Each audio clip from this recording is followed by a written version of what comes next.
Alright, guys. Well, it is 4 in the morning, and I kind of explained on Patreon earlier. Been dealing with some drama today. Nothing bad, but I was on the phone all day long. I was literally on the phone from 9 a.m. It is 4 fucking a.m. now. I've been on the phone, like, for 24 hours straight without stopping. I just took a couple breaks to beat off.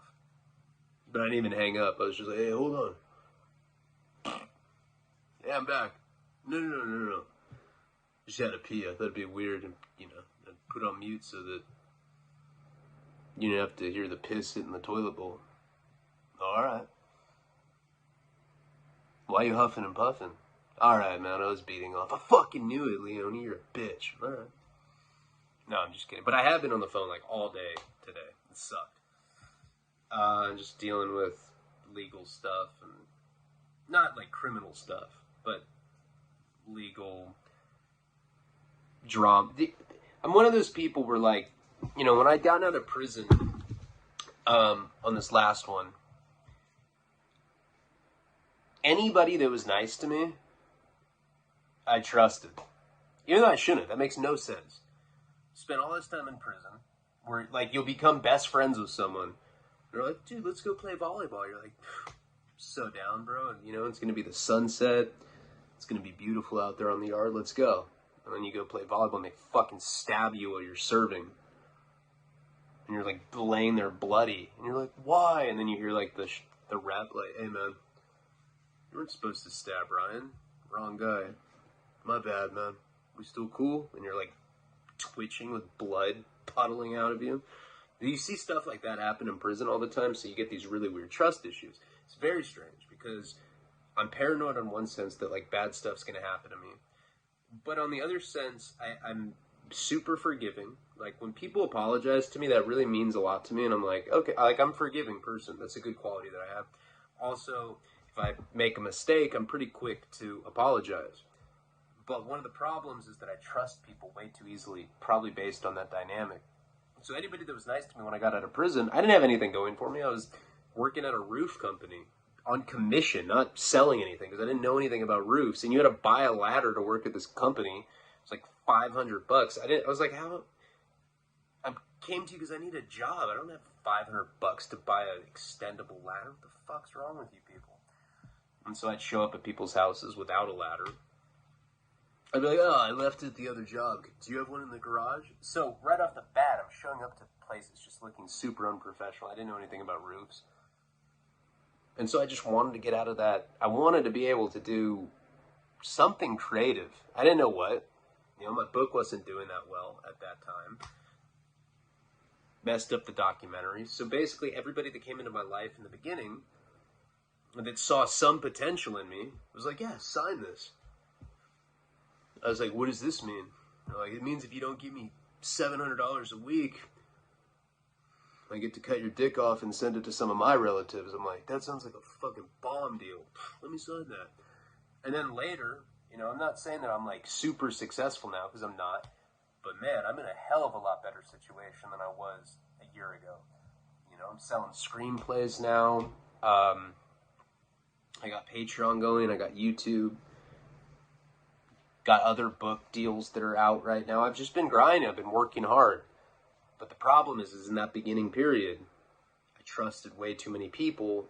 I made a lot of messes. I didn't read contracts. My dick's been cut off 9 times, sent to 75 different relatives of other people. So now now that I'm starting to come up a little bit more, that's when the wolves come out. And they're dick hungry. That's where I'm at. That's why I'm not shaving. I'm like, I don't even care. I have money. Hopefully they won't recognize me. No. So, yeah. That's what's going on. Alright. Like, comment, subscribe. Check out patreon.com/Ryan Leone. It's in the pinned comments. It's 4 in the morning. I have someone coming over here tomorrow that you guys know.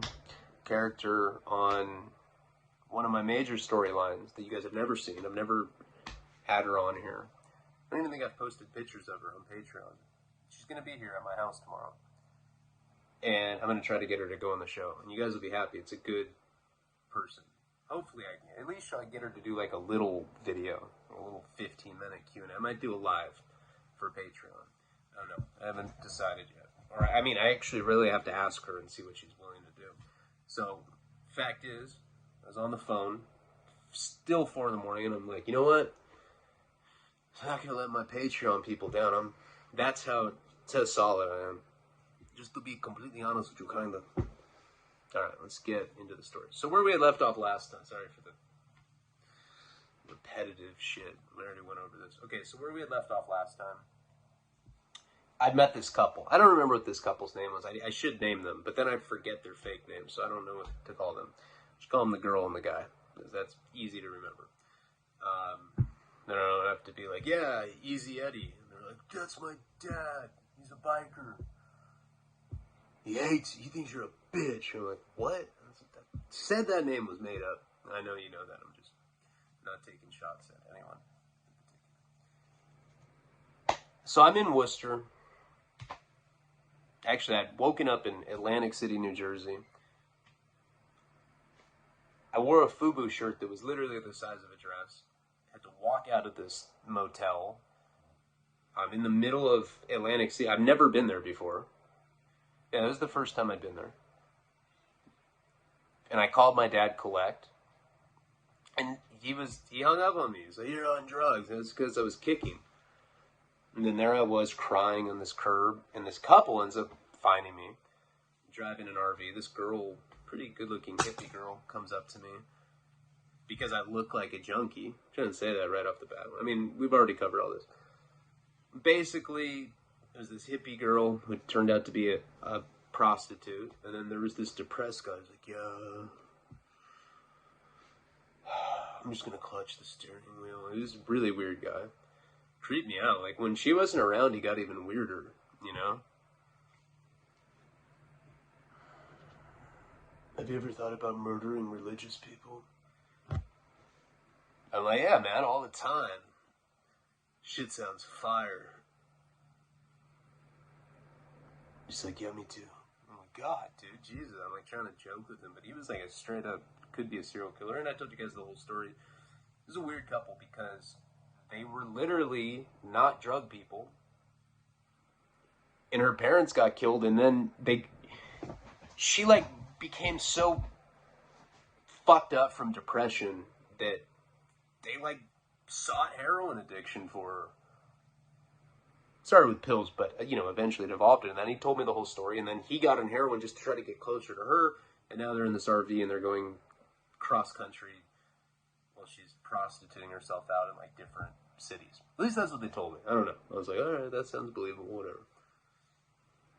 So in my mind, I'm like, I got to get back to Massachusetts because Kate broke my heart. That's when you have your first true love like that. It's not like when it's over, you don't want to cut their face off and wear it when you go to social functions. What? I miss her. What do you mean this is illegal? No, I wasn't that creepy. But, you know, I'd always thought about her. And now I'm back in that part of the country. So, of course, I was like, oh, I need to figure out how I can manipulate the situation so that I can go attempt to see her. You know? I was like, yeah, no, that's my hooker friend, and that's her boyfriend that scares me. Even though he's skinny and I could beat him up, skinny me could beat him up, I'm still pretty convinced that he's made penis pies and eaten them just to feel closer with his victims. He seemed like a Dahmer type, really. He was like an emo Dahmer kind of guy. And these people had heroin. Like, they were, I didn't even know that at the beginning until we got something more in Atlantic City. And, like, right before that, they're like, oh, here you go. All right. It was really random luck. So, anyway, so we get to Worcester, and they give me $400, about 400, I think. And something like that. $400. I went to the old place, King Street, parked in the same place where, you know, right in the neighborhood where I'd been forced to shoot up for the first time. I've posted pictures about that. You know, you've actually seen the place that I'm talking about, the place where the windows were replaced with plywood. I went out there, and I ended up scoring for them. I want to say that I didn't get them like the full thing, that I just gave them like half of an amount because I still needed a reason to get to her town. Now, her town from Worcester was probably, I'm really bad with the sense of like direction and time. Horrible. I mean, if anybody that's watching this that knows me, you know how bad I am with directions. Even with the GPS. I'm like, huh, what? Make a left? But they like said right, and I'm just always late. I always switch my GPS to like side street mode. Like, I do that when I go to Sinister's. It's like 40 minutes from me. It always takes me like 2 hours to get there. It's like, what the fuck? Like, it doesn't take me that long to get to you. But it's because I accidentally put the side street thing on the GPS. It sucks. Karina told me that the other day. She's like, you're stupid. I was like, oh, alright. So I think I'd gotten partial dope. Whatever it was, we got something in Worcester. I don't even remember who we got it from. Just went out on the street and I copped it. I want to say that I got like a bundle or two. Still had some money left over. What I do know is that at a certain point after we'd scored in Worcester, so we'd like gone to this King Street area, I ended up telling them that my big connection wasn't there anymore. Like, I came back, I was like, oh my God, look, I got you this good dope. I had no idea if it was good quality or not. And this is, of course, on the East Coast, what I've talked about before, the way that heroin comes, at least there, back then. This was now in like 2005, I think. Back then, I haven't been there for a long time, but they had these little wax envelope bags, is what they call them, of heroin, and they'd have like a stamp on it. I remember when I was in Worcester the first time, they had one on it, and it just said, keep getting high, motherfucker, written a bunch of times. There was like some with dynamite. It was a Tasmanian devil. It was kind of like, you know how they have like the little gram bags of weed, and they always have like some like sleazy pattern? It's kind of like that, but it was actual stamps that were on these little waxed envelope bags that you could score on the street. One bag was probably like a 0.1 of a gram. You know, it looked like a bump of cocaine. I mean, it was like nothing. Not even that. It was like a match head. And you get 10 of them for a deal, usually like 60 to 80 bucks. So I had like a bunch of these different bags. The reason they put the different stamps on is so that they can differentiate. It's like a commercial thing. You know, then you, hey, do you have the keep getting high motherfucker thing? And like some Puerto Rican's like, I don't know. And then you're like, all right, yeah, let me get that. Sounds good. And he's like all happy because, all right, anyway. So I like came back to the RV and I was like, hey, so you're never going to guess what happened. I went out there. I saw my friend Puerto Rican Lou. And the hippie's like, oh my God, he sounds so nice. I'm like, he's the nicest. Anyway, Puerto Rican Lou said that the other big homie, this guy Spider, is he in a gang? Yes. He's in a spider gang. She's like, oh my God, I hate spider gangs. I was like, what the fuck? You've heard of that? I was like, so we gotta go to this other town. I don't want to say the town because I don't want to put my ex on blast like that. You know, I'm using her real name. Quasi good guy. Just keep that anonymous. And so her like depressed boyfriend's just like, I don't know. Sounds far. I'm like, dude, all you guys do is drive around in an RV and fuck people. What do you mean? How's that far? Where else are you gonna go? Do you have somewhere you have to be? It's like, she has to work. How do we know that there's not work there? I was like, I mean, doesn't she just get out of the RV and find Johns to suck off or whatever? He's like, hey. Yeah. I was like, all right, weirdo. But he explained it to me, and the reason that they were kind of apprehensive about going to that town is because they explained to me that they had problems going to smaller places like that. When she would go out and try to find, and they like explained to me like the whole get down, like she'd literally just walk up to random guys in the city and say, hey, I'm an escort and I'll have sex with you for money.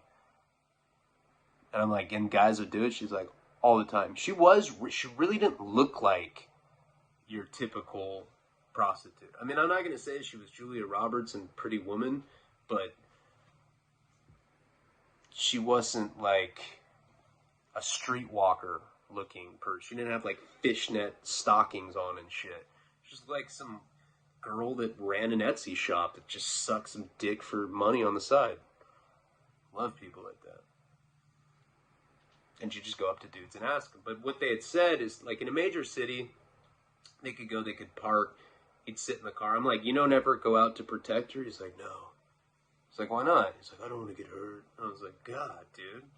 What the fuck kind of man is this? And, you know, so she'd go up and just ask people, and they'd go somewhere. You know, and he said that sometimes they came in the RV. I hadn't seen that yet, but, you know, the one time that I'd seen her do it up until this point, before we had scored in Worcester, she was just gone for hours and came back. Had sex with multiple guys. She made like $100 too. I was like, what the fuck? But they said that when they went to small towns and they did that, that was the only time that they'd ever gotten in trouble for it. She'd been arrested for solicitation like multiple times. You know, and they were telling me that it was mostly going on in the Midwest. Like, I think they got busted in maybe Iowa or something like that. But, you know, they'd gone up to somebody at a gas station. She'd be like, hey, do you want to have sex with me? I'm a prostitute. And the guy's like, oh, no. Nope. I don't do stuff like that. She's like, okay. Kept trying to get people. A few minutes later, a cop came and arrested her. I think that was the most recent time that it had happened to her. So they were very, like, apprehensive about small towns, because they said in small towns you get arrested for stuff like that a lot more often. It made sense to me. The town that I needed to go to was probably, like, the most suburbia, picturesque, white picket fence town you could possibly imagine. But I lied to them. I was like, you don't understand. This isn't a normal suburbia. I was like, there are hookers everywhere already. I think it's legal. I'm not even sure. I think it's like, you know, legal on a local level there. So I ended up talking them into doing it. Now in my mind, and remember, they're getting me high the whole time. Like, now this is the second time that I'd gone out and scored for him, so I had a purpose, because this guy was such a pussy. I didn't realize it in the beginning, but that's what it was. This guy was such a bitch. He didn't like going out and trying to score, and I guess this girl, even though she was good looking, got burned quite a bit, so they sent me. Now they had this, like, dirtbag guy that going around wearing his dirty clothes that smell like onions and homeless, and I was high now. I was like, this is amazing. I don't even want to call my dad. Fuck him. He's an asshole for not enabling my heroin addiction. Selfish piece of shit. So we end up going to this town. This town's pretty close to Hartford, Connecticut. And that's a town where you can actually park an RV and go solicit yourself for prostitution. They're not going to notice. So in my mind, I'm like, all right, this is what I'm going to do. And I'm high at this point. And when you're on heroin, everything seems like a good idea. Remember in Requiem for a Dream where, like, Jared Leto's, like, fantasizing about just taking the cop's gun from him? Maybe it was the Wayans brother one that was in there. I swear, on heroin you get these, like, delusions where you're like, yeah, I could punch a cop in the face, he wouldn't do anything. Cops are bitches. You really get like that. You start thinking really weird delusional stuff. Maybe not that extreme, but trying to give, like, a good example. This is a good example. I thought that I could show up at her house, knock on the door, and be like, I hitchhiked across the country because I missed the smell of your hair. And then she'd be like, I love you so much. Yeah, I missed you. And I was like, yeah. Like, this is what I'm thinking is going to happen in my mind. Even though the last time, I don't know if I think I may have only covered it in the epilogue for the $20 tier, but after all of that stuff had gone down, after she left me, I threw the phone at the wall in the airport. I got detained by the airport security. After all of that had gone down, I called her landline. I was like, I was like, Kate, it's Ryan. Like, they wouldn't know who I am. Like, I'm not the psycho that calls their house hundreds of times a day. Is Kate there? No, Ryan. For the 30th time today, she's not here. Do you swear on your grandmother's life that she's not there? Shut the fuck up, Ryan. Hang up. I was a psychopath. So I ended up ultimately leaving a message, and I was like, Kate, it's Ryan. I went to Planned Parenthood today, and they did lab work. Kate, I'm HIV positive. I gotta go. I just hung up. Who does that? No way am I saying that that's acceptable behavior, but I did that. Like, that's the last time I ever left a message at her house. And now in my, like, heroined out mind, I'm like, oh, I can just show up there. Oh, they're not gonna care. HIV humor's hilarious. And like, that was witty of you, you know? We're not even mad. That was so funny, we don't even care. So anyway, so I end up going to this town. We stop at some point, got something to eat. I remember eating at a Denny's with them. And they get in like some sort of argument or something. Don't really remember what it was about. But I started kind of getting the sense from the way that he was treating me that he didn't like me, you know, which, I mean, I'm one of those people that doesn't shut up, you know, like, and I try to, like, make it fun. I'm, like, one of those annoying people that talks too much, but, like, tries to make it fun. I'm like, hey, I don't know, maybe instead of just talking, we could play 20 questions. I'm thinking of a baseball team, and the guy just, like, looked at me like, oh, my God, this guy. He was all tortured. So we end up getting to this town. Cut to the chase. I'm sorry. And I can't remember where her house is. I mean, I hadn't been there for a few years. Now, I know a few years isn't a long time, but, like, think about all the drugs that I'd done in between. I've been, like, smoking crack and doing all sorts of weird shit to my brain. And I couldn't remember. So I'm telling them that this is the connection. This is, hey, Spider lives in this neighborhood. So I'm in this creepy-ass RV with this weird, skinny, emo kid and this hippie prostitute. And we just look like this, like, really predatory group of people. And we're going super slow in these suburban areas in her town.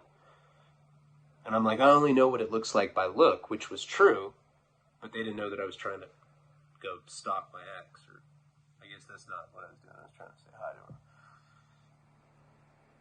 This goes on for like an hour or something. Now remember, this is an RV, right? This is like an old RV, so it's like a gas guzzler. So the guy's getting really mad because we're wasting gas. And I keep telling him, I'm like, you don't understand. When we get to Spider, he'll front me dope. I'm like, you guys won't have to pay for my habit anymore. This guy's going to give me a bunch. I'll bless you guys with, I don't know, 8, 9 grams, maybe? No. I'll give you 8. You always do that when you're bullshitting somebody. You, like, go higher, and then you're like, whoa. No. I can't do 9. How about 8? Sounds fair. And because you went up and now you're, like, going down to this imaginary number, people actually think that you're not lying to them. So that's what I did. And he wasn't hearing it, you know? He's like, no, this is bullshit, you know? We've been driving around all this time. This guy doesn't know what he's doing. He's like, all these houses look the same. It was like the most personality I'd seen out of him. So we end up leaving the suburban, or like the neighborhood area of it, and we get to this small strip of like commercial stuff. Now this is the same area where last time, you know, I'd broken into the house, I'd stole the photo and I made the flyers. Same area that I was putting them up at. And that was in 2004. No, 2000. Yeah, it was 2004. This was 2007. So it wasn't 05. It was like 3 years after that. If I'm 21, okay, it was 2006. So it only been a couple years. It was 2006, so it was 21. And I was born in 1985. So I was 21 at the time. So it only been a couple years. But this is the same small commercial strip that I had left last time, and I put up all these flyers saying that her dad was a pedophile, which he is. Hope you're watching, you piece of shit. But we, like, stopped there. We got gas. And as soon as we're in this area, I remember that I'd gone to that school. When he had hit me with the skateboard, that morning in front of his house. And he like got on top of me, and I was like, oh, don't hit me again, remember? And then I got charged with home invasion, but they let me go because I basically was threatening. I was like, I'm going to go to trial. I'm gonna, everybody's going to know that he molests children. Oh, fuck, I don't give a fuck. And they like told him that. They're probably in on it. Crooked ass cops, probably in on some pedophilia ring with him out there. I don't know. Sorry. I know everybody's on weird conspiracy shit right now. I don't know if that's true. But it was a small town. He was a respected attorney.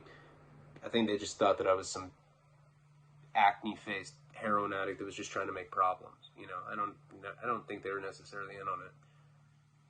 But I had remembered the school from that morning because I'd shown up at that school. Teacher saw me. I was like leaking blood. The kids were like horrified, and then the cops came and arrested me. I remembered that school, and I remembered how to get to her place from that school. And the guy was like already mad, you know? He's like, so where's this hooker wonderland that you promised us? He's getting like braver. He's talking to me like incrementally getting a little more attitude, a little more sassy with me. You promised a hooker wonderland. I just see a small suburban town. It's exactly what I didn't want to happen. She needs to work, bro. I'm like, dude, as soon as we find Spider, you're not going to have to work. I'm going to get us a bunch of dope. I'm going to give you like 8 grams. But you don't know where it is. I'm like, yeah, I do. We got to go to the school. We got to find the school. I kind of knew where the school. I knew once I got to the school, I could get to the house. So we get the gas, you know, because his girlfriend, that's the one thing that I had going for me, is that she was like vouching for me. You know, she's like, I don't know, babe. 8 grams sounds like a lot. It's 56 less dicks I have to suck. She made it sound so, no, tablespoon of flour, a dash of rosemary or whatever. You know, it sounded like that kind of shit. So blasé to her. Getting her poor boyfriend, who ended up being a real bitch, but whatever. So, because I couldn't find the school, I end up walking around. I'm like, hey, let me go ask this grocery store. Like, we were like in some parking lot, I think next to the gas station or whatever we were. Drove around for a little bit and we get to this grocery store. I was like, dude, there's like 2 elementary schools in this small ass town.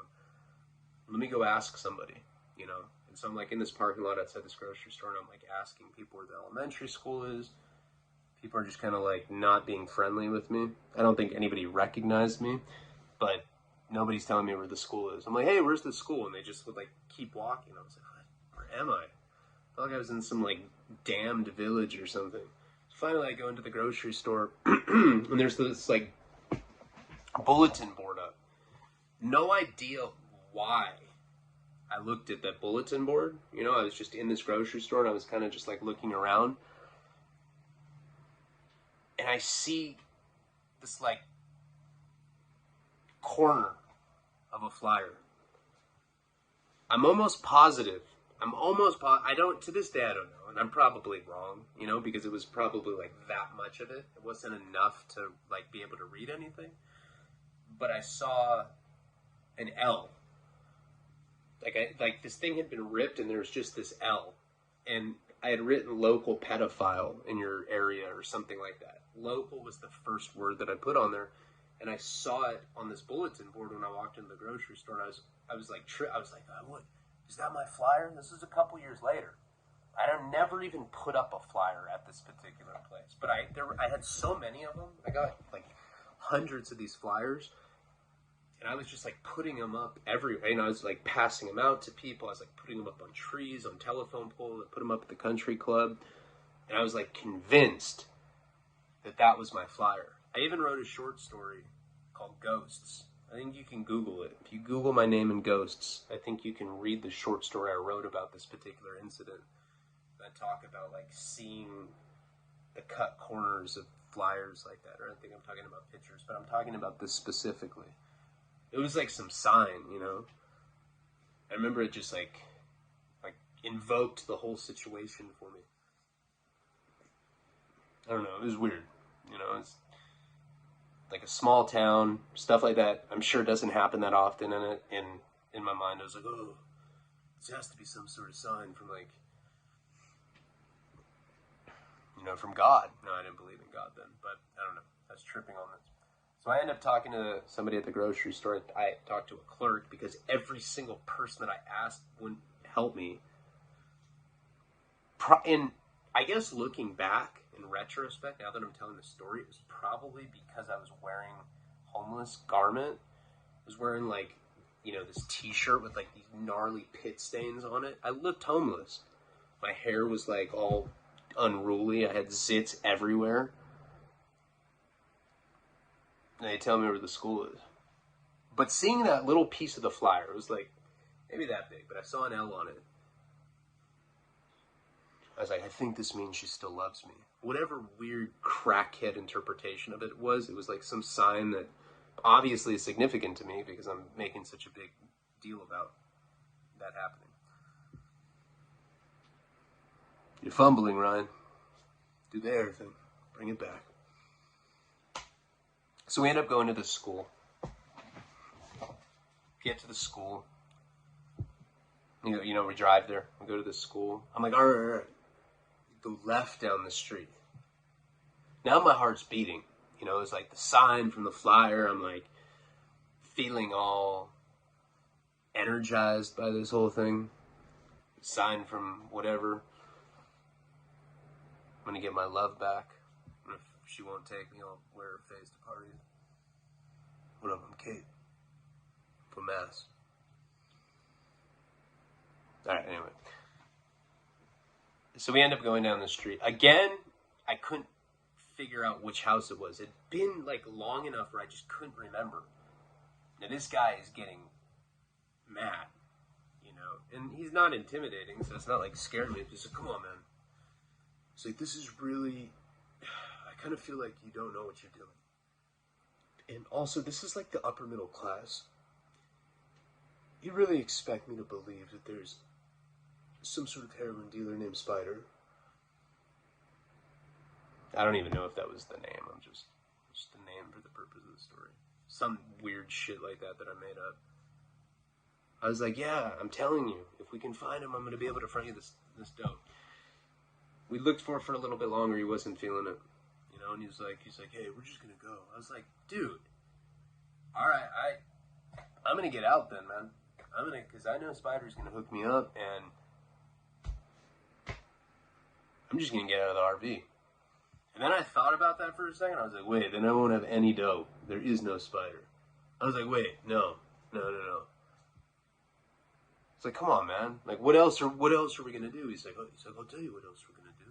We're going to stick to schedule, and she's going to work. That's what we're going to do. Take me to the place with the hookers. There was no place with the hookers, and I knew that. I was like, fuck. I was like, all right, well, will you really take me back if I take you to the place with the hookers? He's like, yeah, I promise. I was like, all right. So I knew that my only option was to go to Hartford, Connecticut, because Hartford, Connecticut's ghetto as fuck. And I was like, all right, there's going to for sure be prostitutes there. Let's go. So we end up going to Hartford. I'm sure we got directions or whatever. You know, probably stopped at a gas station. That's how shit was back then. There wasn't GPS. I think MapQuest was just like starting. That's how shit used to be. You used to, I think even before MapQuest, you had to like take maps out. Can you imagine that? There's like everybody's like on the side of the road with these big ass like scrolls of a fucking map. They're like, hold on. For somebody like me, I would have never survived in that era. I remember when I moved to Monterey, when I moved with Paul, that was like even before MapQuests, I think, where you literally had to have a map or you had to get directions from people. You know, back in the day, that's how it used to be. No, I don't have to explain that, but there are some people watching this that were born in, like, the fucking early 2000s, I'm sure. I don't know. Is that 18? 18? No. You know. You used to have to, like, go to gas stations and be like, hey, can you help me get on the highway? And then people, all right, you know, take a left down there. You know, people would give you direction.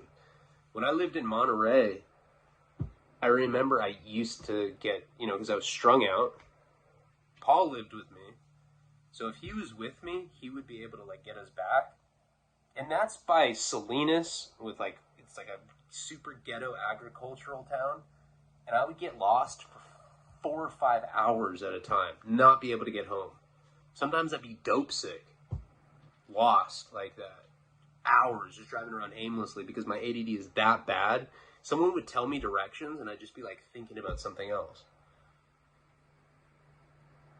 I'm like, damn, I used to be 10. You know, I'm, like, thinking stuff like that. Somebody's giving me directions, and it's, like, going in one ear and out the other. But anyway, without GPS nowadays, I'd be fucked. That's the point. Sorry for spending minutes just grabbing that right there. So we end up going to Hartford. You know, we get directions there, I believe. We end up getting there. And now the day has really gone by at this point, you know. This is like day 2 or 3 or whatever with these people. They're keeping me going with the habit, but I can tell that I'm annoying this guy, and I also know that they're not just going to keep giving me free dope. So I have to come up with some move. I don't know what I'm going to do yet. I just want to see Kate, but, you know, I'm having an issue with that because I can't remember where she lives. So we end up getting to Hartford, like, as it's getting dark. It's not like I had to look for some hooker place. The entire city is like that. It's shot out. I was like, see, I told you. And he's like, oh, yeah, this is exactly the kind of place that we were talking about. Are you ready to work? And she's like, yeah, babe. I love working. He's like, hey. She's like, no, but I love you. It's just sex. You have my heart wiggles, or whatever she called him. She had some pet name for him.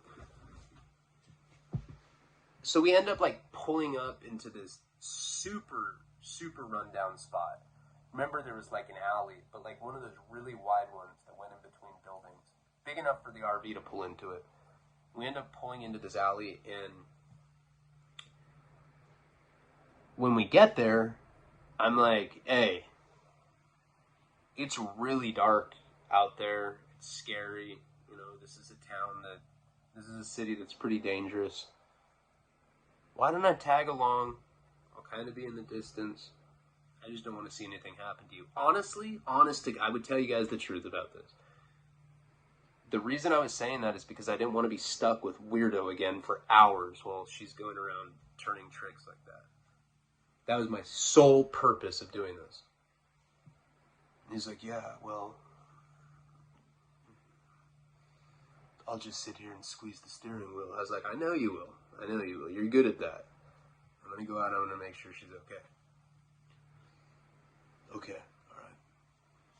I think he just wanted to be alone, too. He probably wanted to finger his butt or something. So she gets out of the RV. I get out of the RV. We walk together down this alley. Don't say anything to each other until we get to, like, the end. Right as we turn the corner, she's like, oh my God, I'm so glad I get you alone. Let's fuck. Now, I'm strung out on heroin, you know? I mean, but at that point, 21, I still have some sex drive. Like, a blowjob can get me sexually active. Like, sexually activates me. Boop. Gets to a point where you're so strung out that won't do anything. And you have, like, some bush and some small dick, and girls are just, like, picking pubes out of their mouth and their teeth. Like, sorry. Like, it's cool. It's cool. You're always like, ugh. God, I wonder how many guys she says that to. And then you go to prison and, like, everybody has shaved bushes but you, and you're like, what the fuck? Never got the memo. I didn't know that. I'm sorry to any girl that's ever had to peel my pubes out of their teeth. Dumb piece of shit. So this girl wants to have sex with me. I'm like, actually pretty stoked about it. I'm like, all right, where are we going to have sex? It's like pretty cold at this point. I think it was like fall. It might have been the end of summer, something like that. Early September, whatever it was. But it was still cold at night. You know, I'm wearing this guy's clothes, but I was pretty cold. She's like, I don't know. Who cares? I just so happy to finally have you to myself alone from him. She's like, do you want to know something? I was like, what? She's like, okay, but don't tell anybody. I was like, who am I going to tell? She's like, I don't know, don't tell him. He's impotent. I was like, what does that mean? She's like, his dick doesn't work. I was like, huh? She's like, yeah, and to be honest with you, he doesn't care if I have sex with other people as long as I tell him about it. I was like, so he can't come? She's like, only emotionally. I was like, ew, that sucks. She's like, yeah, I don't know. Ever since he started doing heroin with me, he's in there. I was like, well, I mean, don't you, I mean, I would love to have sex with you, but don't you kind of like scratch that itch when you turn tricks? And she, I swear, I remember this so clearly. She pointed to this guy. It's like some fucking public bus driver. He was like walking with these like clubby fucking fingers. He was like, had like tomato stains on his shirt. She's like, that's what kind of customers I have. They don't look like you. And I was gross looking. I was like, well, that's a good point. All right. We can fuck. So in this particular area, after we passed this alley, we're like in this, I don't even know how to describe it. It's just like a rundown, like a liquor store right there. You know, it's like commercial area. So we're just walking on the sidewalk, and she's like, you know, puts her arm around mine, just kind of like nudging her head against my shoulder. We're looking for a place to have sex. Now, it's not like California. Like I said, it's pretty cold there. And finally, we like go to the other corner. So like we went out this alley, go down this street. It's probably like, I don't know, a block. We go down like a block, something like that. And there's this other alley. It's dark. And I was like, well, what are you gonna, like, what's gonna happen when we don't show up with money? She's like, well, sometimes I get burned. I was like, yeah, but I'm with you. So then he's gonna blame it on me. He's like, but I don't know. Just make fun of him for not being able to get a boner. I was like, you're cold. Gee, why are you with him? She's like, I've been with him since high school. I don't know. He's always been good to me. He's with me when my parents died, and I have no soul. I was like, all right. So we go down this alley. This is the second alley now. And there's like this row of dumpsters, like, you know, these like blue dumpsters, and there's all these nasty ass pregnant trash bags, big old black trash bags full of stinky ass trash. She's like, you want to do it right here? I was like, on the bag? She's like, no, I'll just bend over. I was like, all right. I was pretty stoked. I mean, it was like a pretty random situation. She takes her pants down. Take my pants down. Now, my dick, I joke a lot, Korean, your dick stinks. But I have to say, at this particular junction in the chronology of my life, my dick stunk. But she stunk too. And then the trash bag stunk on top of it. It was so hard to get hard at that point. And she's like, you want me to go down on you? I was like, yeah. So I'm standing there in this alley, down on her knees. It was pretty gnarly. Like, that trash smelled like shit. And she's just getting it. It was the most, I was like, man. Fucking bum's going wild. This is badass. Closing my eyes, I'm getting into it. I got hard. Bend her over on one of the dumpsters. We're having sex. Now, I'm on heroin, so I'm going for a long time. She's loud, too. She's yelling. It sounds like it's not consensual, that's for sure. And I was definitely worried about that because we weren't that far from, like, this commercial area or whatever. She's like, and I was like, God, can you stop making hawk noises? Jesus. keep going. Good 45 minutes, probably. I probably had sex for 45 minutes, I want to say. It got to the point where I didn't finish. I didn't come. I just gave up. It happens a lot when you're on heroin. I was like, hey, took it out. I was like, she's like, it's okay. I love you. I was like, ugh, what the fuck? Alright, let's go back. Just say that we couldn't find anyone. She's like, he's gonna be so mad. I was like, alright. So we end up walking back to the RV. Weirdo. And I noticed this was a pattern. This is what he did. Every time she'd leave this RV to go find a John, be sitting there holding the steering wheel, clutching it, pissed off, knowing that she's just getting plowed by some other guy. But he like acted like he didn't care. He's like, hey, Wiggles. We didn't have any luck. He's like, what do you mean? You know, he's getting all mad about it. She's like, I don't know. She's like, I felt like I was in danger. But Ryan was there to help me. He helped me. He made sure that nothing happened. I have like lipstick all over my face. I was like, yeah, I protected her. Fucking vicious out here, man. Let's get out of here. Let's go back. Let me go find my girlfriend. He's like, huh? I was like, oh, I mean, we'll go find Spider. We'll get free drugs. He's like, okay.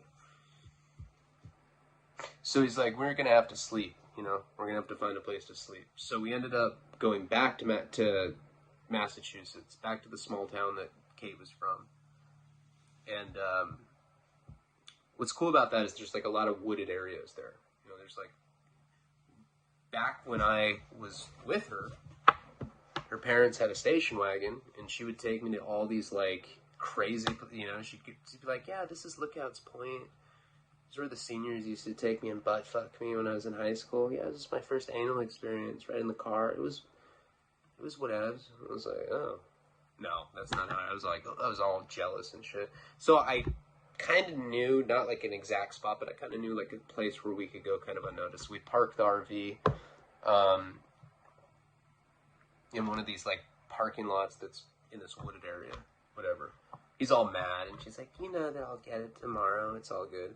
This guy like took it personally if she didn't come back with money. And furthermore, I was with her, so, and he was like, it was whatever. So the next day, wake up, morning. I'm dope sick when I wake up. I was in the front seat. I was in the driver's seat. That's where I would sleep. It sucked. So uncomfortable. You know how like when you sleep in a bed the wrong way and your neck has a kink in it? I had like a kink like forward. So like I'd have to like walk like this just to be comfortable. So I'd be like, it just looked absurd. I was dope sick. I was like, hey, can I get my morning shot? He's like, no. Not until you get until you get this supposed drugs. It's like, I don't think that you're going to be able to get us drugs. I was like, dude, nah, you're not going to do that to me, man. You're not going to keep me strung out, and then I get to see you guys get well, and you're not going to do that to me. Or you're not going to get me well. And he's like, and he's like throwing a fit. He didn't give me anything. And I remember just like sitting there watching him as he cooked up a shot for her. He was like shooting her up, you know, playing doctor for her. And I was sitting there and I was almost in tears. Like I was so mad about it. I didn't say anything. I just kind of like watched them. And I was thinking, I was like, I could strangle this guy. Take his dope. Take his chick. Take his RV. Why am I not doing that? I didn't feel good. That was one of the problems. So after they get well, and after he kind of like torments me with it, he's like, all right, dude, I'll give you, this is the last one. But if you don't come through today, the place for her to work, and if you don't get us the dope that you've been promising us, we're going to have to part ways, man. I was like, all right, whatever. He gets me well. So we leave this, like, whatever we're, like, parking lot in this, like, kind of wooded area, wherever we were, and we end up going to get coffee. They want coffee. So we go to this cafe, and that was like one of those internet cafes. Now, I haven't used a phone for a long time. You know, remember, I don't have my cell phone. I don't even know what happened to JP that night. No idea. I've had like no contact with the outside world except for that time I tried to call my dad, and he was like, nope. Al-Anon says that you should die in a ditch. I was like, okay. It's dope. Get you an Al-Anon hoodie or something. But at this particular internet cafe, I was able to get on MySpace because MySpace was the thing back then. Even in the Mike Virgin days, there was MySpace. You know, that was like the one social media thing that I had, and you could get messages on MySpace. So we go to this cafe. They're getting coffee. You know, he's like, I'll get you an ice water. I was like, dude, thanks, man. Super generous of you. Appreciate that. It was free ice water. But while I'm killing time, I ended up getting on the internet, you know, and it was one of these places. I don't know if they have it like that anymore, but like you had to like put a credit card in to use the computer. And I was just watching some girl that was on the computer before I was on there. She was on it. She got off, and there was still time on it. You know, there's like 9-10 minutes, whatever it was. I get on, I log onto my MySpace, and I have a message from that girl in Phoenix that I'd been talking to, the one that I had told that I was a pro surfer. And I have a message, and I'm like, I'm stoked on that because she left her phone number. She's like, I'm really worried about you. I don't know if you lost your phone. Here's my phone number. Boom, got her number. Very important that I got that. That's going to come into, it's going to be an important part of the story at a later point. But I was really stoked that I was able to get her number. Like, you know, I'm on a limited amount of time on MySpace. It was probably like one of the best things that could have happened while I was on the computer. Second message that I had was from JP's girlfriend. And she's like, Ryan, I don't know where you are, but JP's in jail in Vegas, and he wants me to get a hold of you. I didn't know this girl very well. You know, like I went to high school with her. I really didn't know her that well. And she's like, wrote me this pretty long message explaining that JP was in jail, that he had gotten busted for theft out in Vegas. So I think the night that that guy, Fast Eddie, not his real name for all you literalists, and JP, the night that we were stealing purses out there, I believe that that's what he got arrested for, but I don't know. He was also stealing TVs at MGM Grand, so it could have been that too. But she leaves me this pretty long message, and she leaves her phone number because she's saying that JP is asking for me to do some sort of favor for him. And I need to call her immediately. So I take down both of these numbers. So now I have the girl from Phoenix's number, and I also have JP's girlfriend's number. I write that down. Dude gives me the ice water or whatever. And we end up leaving there. When we leave the internet cafe place that we were at, I was like, all right, let's go look for that house again. I was like, I'm telling you, man, this is going to be worth your while. If we find this place, we're going to be cool. The guy's like, no, I'm not falling for that again. He's back to being like weird emo guy. He's like, we're going to go back to Hartford. I have a good feeling about that place. And I'm just thinking about this guy, like, God, this guy's pathetic. Fucking impotent. Pimping his girl out. Fucking gnarly stuff, you know? I never did that. In all my... But I'm just too jealous. I couldn't pimp one of my girlfriends out. I'd be so jealous. I would cut my own dick off. I'd feel like such a cuck at that point. So anyway, we end up going back to Hartford. This time we go to a different area. So now we're in some underground parking garage. I don't know.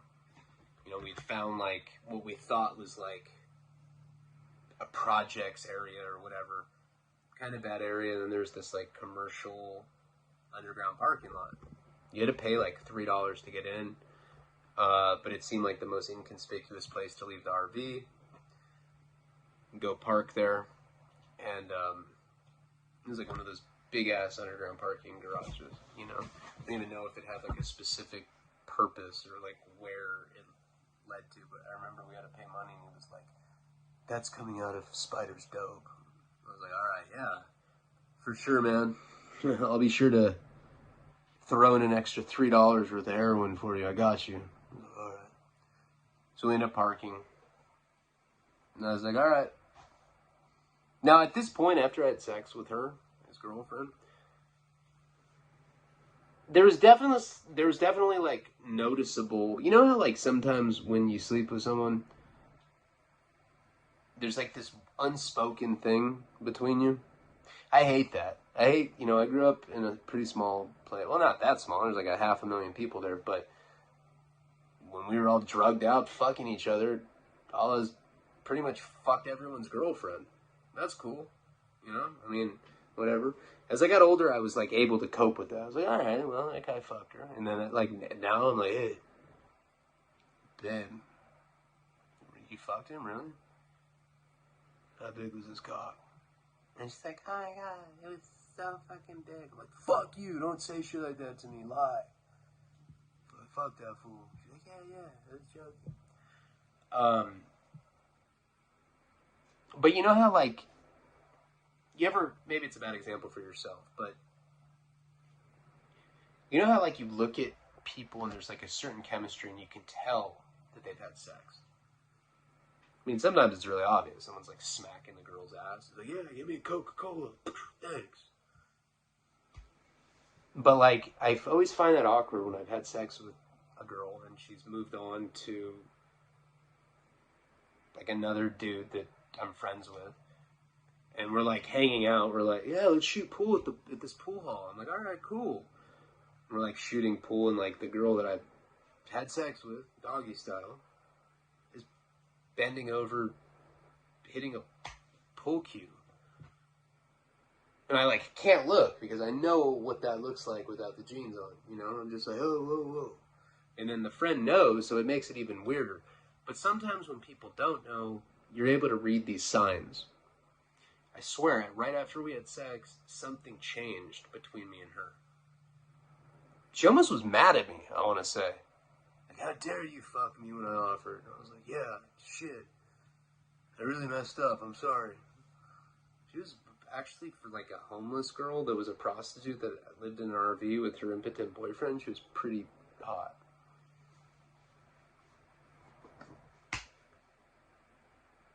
So I was like, I could like feel this tension between us, you know? And after we parked in the underground parking garage, I was like, hey, I'm gonna go make sure she's okay. He's like, no. I want you to stay in here with me, man. I'm like, all right. Cool. She like had some attitude. She's like looked at me, she's like, eh. She like walked away. Of course, he grabs the steering wheel again.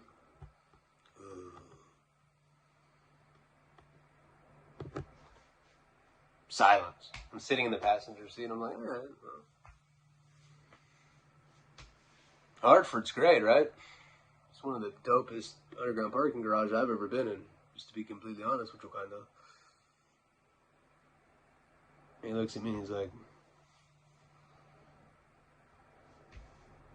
Do you think that like I'm cool with you fucking my girlfriend or what? I just want to know, do you think that I'm cool with that? And we will get into what happens next in the Albuquerque Chronicles, even though I'm on the East Coast now, but no spoilers. But yeah, this series goes full circle. Alright guys, it's like now 5 in the morning, the light's coming up. Karina's probably going to give me like a urine analysis test. She's going to be like, what are you doing up all night? Why were there 40 boxes of Sudafed on the ground? I don't know. I love you, baby. I love you too. So that's what we're going to do. Tomorrow we're going to meet up with this girl. You guys know her. She was part of one of the more popular storylines. And hopefully I can at least get a live in tomorrow for you. Maybe an entire Q&A video with her. But yeah, really, I haven't seen her for 13 years. I'm really looking forward to seeing her. I appreciate every single one of you guys. Have a good rest of the day. Stay safe. Palabra.